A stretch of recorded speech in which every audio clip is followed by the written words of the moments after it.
Hello everyone, आज मैं आप सबके लिए जो है रनवन की नेक्स्ट स्टोरी लाइन लेके आई हूँ। चलिए नेक्स्ट चैप्टर को शुरू करने से पहले कुछ लोग कह रहे थे ये स्टोरी लाइन बहुत ही कंफ्यूजिंग है, इसके नेम बहुत ही ज़्यादा कंफ्यूजिंग है, तो मैं उन्हें बता दूँ। इसमें मेन प्रोटैगनिस्ट जो है उसका नाम है मोरन।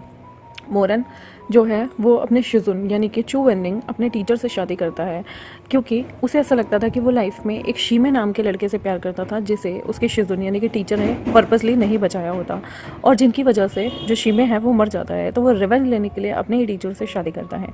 ये एक BL नॉवल है गाइस, और इसमें क्या होता है, मोरन को बहुत सारी मिसअंडरस्टैंडिंग हो जाती है अपने टीचर से रिगार्डिंग, और उसे ऐसा लगता था कि अगर उसके टीचर उसे पनिश कर रहे हैं तो वो चीज़ गलत है।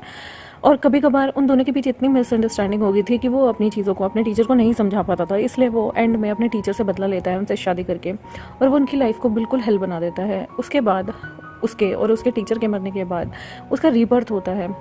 जब उसका रीबर्थ होता है ना, तो उसे अपने पिछले जन्म में क्या क्या उसने मिस्टेक्स की थी उसके बारे में उसे पता चलता है कि वो कहाँ गलत था और कहाँ नहीं। और इसी को ये स्टोरी आगे दर्शाता है कि मोरन ने अपनी लाइफ टाइम में क्या क्या गलतियाँ की थी और क्या क्या नहीं। तो आज का जो चैप्टर है मैं पिछले चैप्टर से शुरू करती हूँ, जब मोरन जो है वो एक पर्वर्ट इंसान होता था और उसे लोगों के साथ ब्रॉथल यानी कि वैश्यालय में अपने रात गुजारने बहुत ही अच्छे लगा करते थे। उसके जो अंकल थे ना, वो उस शहर के काफ़ी पावरफुल इंसान थे, तो वो ऐसी हरकतें कर लेता था, और उसके बाद उसे बचाने के लिए उसके अंकल हुआ ही करते थे, तो उसे इतना डर नहीं था। आज ब्रोथल में जब वो रोंग जियो के साथ था, तो उसे याद आता है कि पिछली लाइफ में रोंग जियो के लिए उसने कितना कुछ किया, लेकिन रोंग जियो ने हमेशा उसे बिट्रे किया, उसे धोखा दिया। इसलिए इस लाइफ में वो रोंग जियो का जो चेहरा होता है ना, उसे ज़ोर से रोंग जियो को एक तो ज़मीन पे गिर देता है, उसके बाद जिस चीज़ में वो खा रहा था उस चीज़ को तोड़कर उसके चेहरे पे एक कट लगा देता है। उसे रोंगजियो पे बड़ा गुस्सा आ रहा था, उसका दिल तो कर रहा था रोंगजियो को यहीं मार दिया जाए, लेकिन अभी रोंगजियो ने वो गलतियाँ की नहीं थी इस जन्म में। हो सकता है उसे प्रायश्चित का रोंगजियो को एक मौका मिला हो। मोरन जो है अपनी पिछली ज़िंदगी में जानता था ये बंदा कितना ज़्यादा उसे धोखा दे चुका है, लेकिन इस वक्त जब वो रोंगजियो के चेहरे से ब्लड निकलता देखता है तो उसे किसी की याद आ जाती है, और वो और कोई नहीं, वो शीमे होता है जिसे पिछले जन्म में उसने खो दिया था। रोंगजियो की आंखों से आंसू निकलने लगते हैं, और जो उसे बहुत ही दर्दनाक जोन में दिखा रहा था मोरन के जो है वो हाथ रुक जाते हैं, और उसे एकदम से शीमे की याद आ जाती है। वो रियलाइज़ करता है कि उस मोमेंट वो गलत करा था। वो किसी को पिछले ज़िंदगी के उसके किए हुए कर्मों के लिए कैसे सज़ा अभी दे सकता है, उन कर्मों के लिए जो उसने अभी तक किए ही नहीं। और फाइनली वो अपने हाथों को रोक लेता है रोंगजियो को मारने से। वो जानता था कि उसकी अब हैबिट हो गई थी बुरे काम करने की, लेकिन अब उसका पुनर्जन्म हुआ है तो उसे थोड़ा सा काम रहना चाहिए, कंपोज करना चाहिए, क्योंकि अभी तक उसने इतने बड़े बड़े क्राइम नहीं किए। और वो पर्सन जिसने जो कि मोरन पिछले जन्म में हुआ करता था, ताक्शाजुन, वो अभी मर चुका है। वो उस ओल्ड पाथ पे इतनी क्रूरली नहीं चलना चाहता था और वायलेंटली। वो दोबारा से एक फ्रेश स्टार्ट करना चाहता था। वो नीचे बैठता है, वो अपना एक हाथ बेड के एज की साइड ले जाता है और वो तोड़ देता है उस कांटे को जिससे वो उस आदमी को मारना चाहता था। इस वक्त वो जानता था कि वो जो है वो बहुत सारी चीज़ें ऐसी है कि वो इस जन्म में अभी नहीं करना चाहता था। वहाँ की जो टाइल थी उस जगह पे लगी हुई, वो इतनी ज़्यादा अच्छी क्वालिटी की नहीं थी, कि क्योंकि एक ब्रॉथल हुआ करता था जहाँ पे मेल प्रोस्टिट्यूट हुआ करते थे, मेल जिगोलो होते थे। वो टेस्ट करता है वहाँ की डिलीशियस कैंडल वैक्स को, और वो नीचे की तरफ झुकता है। मोरन ने कभी भी इस तरह के स्पायरल फ्लैट ब्रेड नहीं खाए थे, और उसे ये टेस्ट थोड़ा फेमिलियर लगता है। मोरन जो है वो पूरी की पूरी चीज़ को घटक जाता है। उसका ये जो रिवर्थ था ना, ये अनरियल था, यानी कि उसे रियल नहीं लग रहा था कुछ भी चीज़ें। धीरे धीरे वो अपनी हर चीज़ से बाहर आता है और उसे समझ आता है कि सच में उसने रिबॉर्न किया है, दोबारा से पैदा हुआ है, और जो उसकी लाइफ का इविल था, जो भी चीज़ थी, वो रिवर्स करने का टाइम आ गया है। और वो अभी तक चीज़ें शुरू नहीं हुई है। अभी तक उसने अपने अंकल आंट, जिन्हें उसने पिछले जन्म में मारा था, और ना ही उसने अभी 72 सिटीज़ को जीता है, और ना ही उसने अपने मास्टर को हराया है, और ना ही फैमिली को। अभी तक उसकी शादी भी नहीं हुई, और अभी तक कोई है जो मरा नहीं है, और वो शीमे है, जो कि उसे ऐसा लगता था कि उसका सच्चा प्यार है। वो अपने मुंह को बंद करता है टाइटली, और वो अपने दांतों को पीसता हुआ उसे उसके मुंह से एक छोटी सी उसके चेस्ट में दर्द होता है, और उसे ऐसा लगता है कि शीमे से मिलने का शायद उसके पास अभी टाइम है। वो शीमे को इस जन्म में बचा सकता है, और वो जानता था कि वो ज़्यादा कितना भी कर ले वो 2 फॉरबिडन टेक्निक सीख लेगा और वो इतना हाईली टैलेंटेड होगा कि वो लास्ट टेक्निक रीबर्थ की भी सीख लेगा। उसने कभी सोचा नहीं था कि वो इस तरह से कल्टीवेट कर चुका होगा। उसने अभी तक कुछ भी एक्सपेक्ट नहीं किया था अपनी डेथ के बाद, लेकिन अब उसे अपनी फीलिंग्स को दोबारा से जीने की परमिशन, उस अकेलेपन को ख़त्म करने की परमिशन मिल चुकी थी और वो सोचता था कि शायद शीमी के साथ वो इस ज़िंदगी में आगे जाके रह सकता है। उस टाइम वो सच में जीना चाहता था। पीपल कहते हैं कि वो हमेशा लोगों फैमिलियों के साथ कटता रहता आया था और उन्हें पीछे छोड़ के अपनी ज़िंदगी में आगे बढ़ना चाहता था। वो एक तरह से एक जिंदा लाश की तरह बन गया था और बोरिंग हो गया था और इतना अकेला हो चुका था वो अपनी पिछली लाइफ में कि उसने मौत को गले लगाना ज़्यादा बेहतर समझा। कुछ तो था कहीं पे जो कि गलत चला गया था, लेकिन इस लाइफ में वो उन सब ग्रजेस और उस सब चीज़ों को छोड़कर वो आगे बढ़ना चाहता था। वो रोंगजियो का फेस इस वक्त बर्बाद नहीं करता, जबकि उसके पर्सनल ग्रजेस थे, क्योंकि रोंगजियो जो था वो एक ग्रीडी पर्सन था जिसे सिर्फ पैसों से प्यार था और उसे एक छोटी सी इस वक्त पनिशमेंट देना कोई बहुत बड़ी बात नहीं थी। वो सिल्वर के न जाने कितने सिक्के चुरा चुका था, लेकिन आज की डेट में वो एक बर्डन था सिर्फ ह्यूमन लाइफ पे। तब वो मन में कहता है, रोंगजियो मैं तुम्हें इतनी आसानी से नहीं छोड़ूंगा। मोरन ये बोल के स्माइल करता है और वो अपनी फिंगर टिप्स को ऊपर की तरफ करता है और जो उसके हाथ में वो पत्थर होता है उसे वो बाहर फेंक देता है। वो रोंगजियो की वैल्यूएबल चीज़ों को ले जाता है और अपनी पॉकेट में डाल लेता है। धीरे धीरे वो ऊपर की तरफ उठता है और उस जगह को, उस ब्रोथल को छोड़ के चला जाता है। वहाँ पर उसका अंकल, आंटी और उसके कज़न जो कि शूमेंग, शिजुन और शीमे भी थे, यानी कि शूमेंग जो उससे पिछले जन्म में लास्ट में उससे बातें करने के लिए आया था, वो उसका कज़न हुआ करता है जो कि शिजुन और उसके साथ एक ही जगह पे पढ़ने के लिए आया था। मोरन मन में सोचता है कि मुझे तुम्हारे लिए आना पड़ेगा मेरे भाई, और उसकी सोल जो है वो प्रीवियस लाइफ से वापस आई थी। तभी मोरन जो था वो एक स्पेल को एक्टिवेट करता है, उसके अंदर स्पिरिचुअल एनर्जी उसकी बॉडी में भर जाती है और तभी वो इतना ज़्यादा स्ट्रॉन्ग फील नहीं कर रहा था क्योंकि उसकी पिछले जन्म में कल्टीवेशन की लेवल बहुत ही अलग लेवल की थी। वो नेचुरली गिफ्टेड थी और बहुत ही उसकी एबिलिटीज़ बहुत ज़्यादा अच्छी थी। वो कल्टीवेट करता था हर टाइम और रीबर्थ के कारण अभी वो सारी चीज़ों का अभी उसके पास इतनी ज़्यादा कल्टीवेशन पावर नहीं थी क्योंकि वो अभी जस्ट 16 साल का था। मोरन चुपचाप जो है वो अंधेरे की तरफ चल पड़ता है। वो अपने आप को जो है वो 15 ईयर ओल्ड ही था अभी और वो अपने सेक्ट में वापस जाने की कोशिश करता है। सारी जगह जो है सिटी में बहुत ही ज़्यादा गर्मी होती है। ओकेजनली वहाँ पर बहुत सारे कैरेज उसके आसपास से जा रहे थे जिनके व्हील्स की आवाज़, यानी कि उनके चक्र की आवाज़ उसे सुनाई दे रही थी।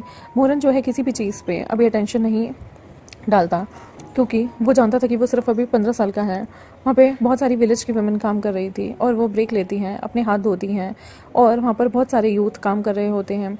उनकी आईज़ जो हैं वो उसे देख रही थी। धीरे धीरे मोरन स्माइल करता है और रिटर्न करता है। वो जो कि मैरिड वुमेन थी, उन्होंने उनके फेस बहुत ही रेड थे और उनके सिर नीचे की तरफ थे। इवनिंग में मोरन जो है वो वूचंग टाउन वापस आता है। वहाँ पर वो धीरे से अपनी ज़िंदगी की डेथ पीक की जगह को देखता है। अभी शाम का समय हो गया था। सन जो था वो लाल था, ब्लड था और वो बहुत ही सुंदर लग रहा था। तभी उसे थोड़ा सा भूख लगती है तो वो एक रेस्टोरेंट में एंटर होता है।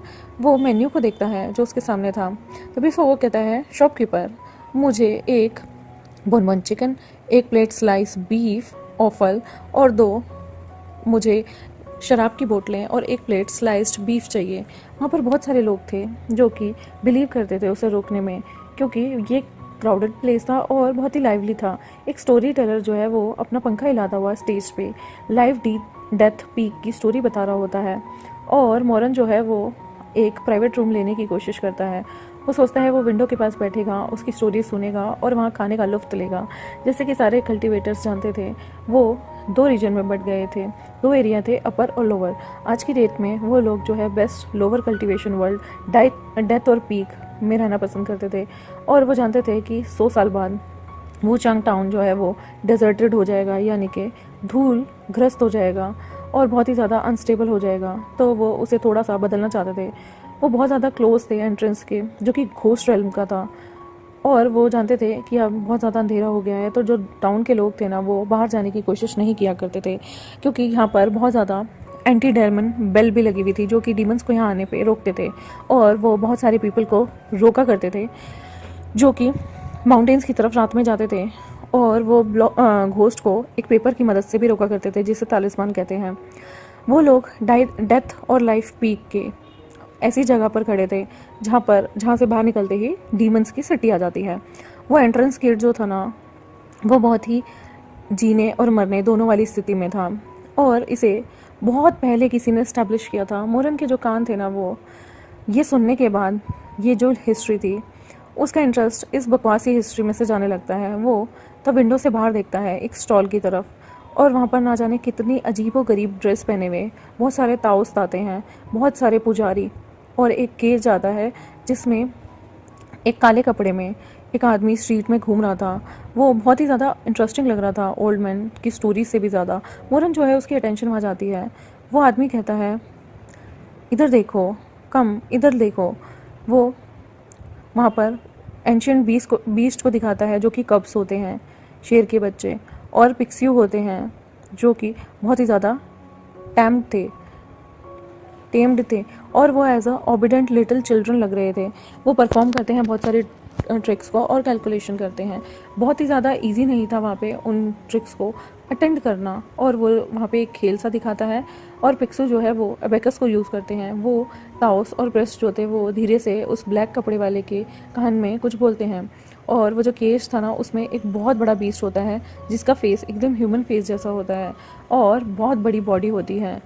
मोरन जो है वो देखता रह जाता है। वो फरी बियर होता है जिसकी बहुत ही अजीब सी आइज़ होती हैं, और वो इन चीज़ों को देखने की कोशिश नहीं करता। मोरन जो है वो ध्यान से आंखें खोलकर देख रहा होता है कि वहाँ पर 20 से 30 गधे आते हैं जिनका ब्रेन जो है वो एक साथ गैदर किया हुआ था। उसे वो शो देख के बहुत ही मज़ा आ रहा था कि ये लोग कितने बेवकूफ़ हैं और कितनी आसानी से बुद्धू बन रहे हैं। जो करंट लॉर्ड होता है ना लाइफ डेथ पीक का, वो एकदम से दूर और चौड़े रास्ते की तरफ देखने लगता है, और वो खेल जब दिखा रहा होता है तो सारे के सारे तालियां बजा रहे होते हैं। ये चीज़ लोगों को बहुत ही ज़्यादा एक्साइटेड कर रही थी, और स्टोरी टेलर के पास से सारे लोग उस जो शो दिखा रहा था ना उस बंदे के पास भागे जा रहे थे। वो सारे के सारे कहते हैं तो बहुत ही अच्छा है, और वो कहते हैं अब कोई दूसरा एक्ट करो, और वो सारे के सारे एप्पल फेंकने लगते हैं डोंकीज़ की साइड। वहाँ सारा जो रेस्टोरेंट होता है ना वो ज़ोर ज़ोर से हंसने लगता है, और विंडो के पास से एक बहुत ही प्यारी रेलिंग होती है और उसके नीचे कुछ ना कुछ चल रहा था। स्टोरी टेलर जो था वो अभी भी दुख से देख रहा होता है क्योंकि सारे लोग वहाँ से उसके पास से भाग के जो हैं वो इस खेल दिखाने वाले के पास आ गए थे। तभी उसे गुस्सा आता है। वो जो है वो एप्पल के लिए लड़ने लगते हैं और वो ग्राउंड पे रोल होने लगते हैं। बहुत ही अजीब सा मतलब वहाँ पे दृश्य छा रहा था कि एक तरफ स्टोरी टेलर है जिसकी स्टोरी छोड़ छोड़ के लोग करतब दिखाने वाले, एक आदमी जो कि बीस्ट एनिमल्स को पिंजरे में रख के वहाँ करतब दिखा रहा था, उसके पास भागे जा रहे थे। मोरन जो है वो अपने लिप्स से एक स्माइल दिखाता है और वो धीरे से अपनी बीड चेन कर्टेन को हटाते हुए कहता है, प्लीज़ ये लाइव डेथ पीक के बारे में बोलना बंद करो। अगर तुम गाना गा सकते हो तो तुम्हें 18 टचेस का गाना गाना चाहिए और पीपल जो है तुम्हारे पास वापस आ जाएंगे। उसे ये नहीं पता था कि उसके पीछे जो कर्टेन में जो आदमी बैठा हुआ है वो मोरन है, एक यंग मास्टर जो कि लाइव डेथ पीक से है। उसे ये बहुत ही क्रूड वर्ड्स लगते हैं और वो डिस्प्ले करना चाहता था कि हॉल की एलिगेंस में उसका कितना ज़्यादा रोब है, लेकिन वो ये सब चीज़ें नहीं कर पा रहा था। वो जो है वो उस हॉल में आता है एलिगेंस दिखाने के लिए। तभी मोरन कहता है, तुम इस चीज़ को एलिगेंस कहते हो? तुम्हें नहीं लगता तुम खुद को ज़्यादा एम्बेरस करे जा रहे हो? क्योंकि तुम्हारे सारे बंदे तो यहाँ से तुम्हारी स्टोरी सुनने की बजाय भाग गए हैं। तभी वो कहता है, वाओ, यहाँ पर कितना ज़्यादा तेज घोड़ा है। मे बी इमॉर्टल्स जो हैं सर, आप लाइफ और डेथ पीक से हैं। तभी वो धीरे से बोलता है और जो ब्लैक हॉर्स होता है वो धीरे से जो है पानी पीता है। वो अपनी लाइव डेथ पीक की तरफ मुड़ने लगता है। दो पीपल उस घोड़े पे बैठे होते हैं। एक ने ब्लैक बैम्बू हैट पहनी होती है और एक ने ब्लैक कैप पहनी होती है। उन्होंने अपने फेस कवर किए हुए थे जिससे उनकी एज और जेंडर का पता नहीं चल रहा था। वो 30 और 40 ईयर ओल्ड होंगे। और वहाँ पे वुमेन्स भी थी जिनका मूवमेंट जो है बहुत ही अजीब सा लग रहा था और उनकी अपीयरेंस बहुत ही अजीब सी थी। वुमेन जो है वो रो रही होती हैं और उन आदमियों को कह रही होती हैं कि प्लीज़, वो हॉर्स पे रोल हो रही होती हैं हक करके एक आदमी को, और उनके सामने घुटने टेक के और रो रही होती हैं, मेरा बच्चा है ये, प्लीज़ मेरे बच्चे को छोड़ दो। तभी उनके आसपास के जो पीपल होते हैं वो कंफ्यूज होते हैं। कुछ तो अपना सिर खुजा रहे होते हैं और बोल रहे होते हैं कि ये एंशियंट जो पिक्चर्स हैं इनको क्यों ये औरतें अपना बच्चा कह रही हैं? क्या ये फीमेल पिक्शूज़ हैं। तभी वहाँ पे जो है उनमें से एक फ़ीमेल जो है वो ह्यूमन फॉर्म में आ सकती है क्या? क्या ये इतने पावरफुल हैं? तभी टाउन के पीपल जो हैं वो धीरे से बोलते हैं।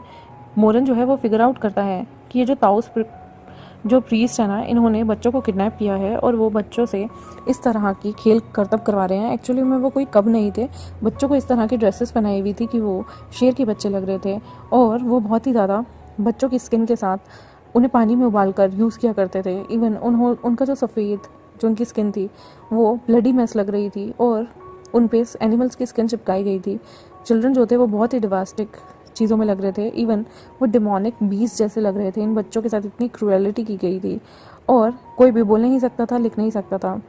उन्हें बस अब्यूज़ किया गया था इन ट्रिक्स के लिए, ताकि उन्हें एज अ पिक्शू यूज़ किया जाए। और सच में ये सब देख के ना बहुत ही दिल दहलाने वाली सिचुएशन हो जाती है। तभी एक बंदा धीरे से कहता है, अपोलोजाइज़, आपके ग्रैंडपा जो हैं यहाँ हैं, आपको नहीं जानना चाहिए कि इन पे क्या वर्ड लिखे हुए हैं और ऐसा क्या खास है उस लाइव डेथ पीक में। धीरे से वो आदमी ये चीज़ें पूछता है। तभी वहाँ आवाज़ आती है किसी को मारने की और मोरन जो है वो धीरे से हंसता है। अब क्योंकि वहाँ पे एक फेलो सेक्ट के मेंबर आ जाते हैं। उनकी कोई इंटेंशन नहीं थी हेल्पिंग हैंड की। वो प्रीवियस लाइफ में जो मोरन जो था ना वो रियली हेट करता था अपने सेक्ट से और वो बहुत हेट करता था जब कोई भी बंदा किसी की हेल्प करने में पहुँच जाता था। लेकिन यहाँ पर कुछ भी सही नहीं लग रहा था उसे। उसकी एक इडियट वाली फील आ रही थी जब आंटी जो है वो उन छोटे छोटे बच्चों के लिए ऐसे रो रही थी जो कि नीचे की तरफ उतर भी नहीं पा रहे थे पेड़ से। वहाँ पे बहुत सारी चीज़ें ऐसी होती थी जो कि इनजस्टिस होती थी। वो लोग लड़ते हैं और सच में एक दूसरे को मुक्के मारने तक की नौबत आ जाती है। बहुत सारे लोग वहाँ पे लड़ रहे होते हैं बुरी तरह से और पीछे से जो है ये सारे के सारे मोरन जो है वो आराम से देख रहा होता है। ये पीपल अपने अपने बच्चों को बचाने के लिए लड़ रहे होते हैं। जैसे वो धीरे से नीचे उतरते हैं तो ये जो ताउस होता है ना वो ब्लैक क्लोक्ड पर्सन की तरफ देखता है जिसकी स्वर्ड जो थी वो हवा में घूम रही थी। मोरन जो है वो उसकी हाथों को एकदम से पकड़ लेता है और वो रेस्टोरेंट की डोर की तरफ ले जाता है। एक लुक में ही वो बहुत ही ज़्यादा कुछ कह नहीं पाता, वो एम्बैरस हो जाता है क्योंकि जो पीपल होते हैं लाइफ और डेथ पीक के वो बहुत ज़्यादा ब्रेव थे। उनके फेस जो थे वो 10 आदमियों के बराबर थे और वो सारे के सारे बहुत ही ज़्यादा चीज़ों में बहुत अच्छे होते हैं। लेकिन धीरे से चिल्लाने की बजाय वो कहता है, जेंटलमैन, आपको अपना फेस देखना चाहिए और अपने हाथ भी, और आपको धीरे से जो है नाइसली आपको सुनना चाहिए। ताउस जो है वो सुनता है, मोरन भी उसे देखता है। तभी वहाँ पर एक आदमी आता है और वो आदमी उन लोगों को, उन बच्चों को इस तरह से टॉर्चर करने से मना करता है। तभी मोरन की आंखें खुली की खुली और फटी की फटी रह जाती है। मोरन के मुंह से निकलता है, शीमे। जी हाँ, ये वही शीमे है जिसे पिछली लाइफ में मोरन सोचता था कि उसे प्यार हो गया है और वो भी इससे, और ये आदमी उसकी पिछली लाइफ में मर जाता है और उसके शिजुन इस आदमी को मरने से नहीं रोक पाते। तो अपनी शिजुन से बदला निकालने के लिए मोरन उनसे शादी करता है और उन्हें टॉर्चर करता है। जैसे ही उसके सामने आज ये आदमी आ गया था शीमे, मोरन का खून जैसे रुक गया था। उसकी जो हथेलियाँ थी वो जैसे उसके अंदर कोई स्पिरिचुअल एनर्जी ना हो, वो एकदम से सारी एनर्जी को गैदर करता है और जो भी शीमे पे अटैक करने वाले लोग थे, क्योंकि शीमे वहाँ पे लोगों को रोकने आया था जो बच्चों के साथ ऐसी हरकतें कर रहे थे, वो अपने एक हाथ से मोरन उन 5 पे अटैक करता है और घुटने टेक कर वहाँ पर उस आदमी को देखने लगता है जिसका चेहरा जो है वो डर्ट और फुटप्रिंट से था। तभी वो कहता है, शीमे, क्या ये तुम हो? और मैं अपने चैप्टर को यहीं ख़त्म करती हूँ। देखते हैं गाइस, मोरन ने पिछली ज़िंदगी में जिस शीमे के लिए अपने शिजुन को इतना टॉर्चर किया, अब इस लाइफ में वो जो शीमे है वो मोरन को पहचान भी पाएगा या नहीं। जानने के लिए जुड़े रहिए और मेरे चैनल को सब्सक्राइब कर दें। Thank you very much.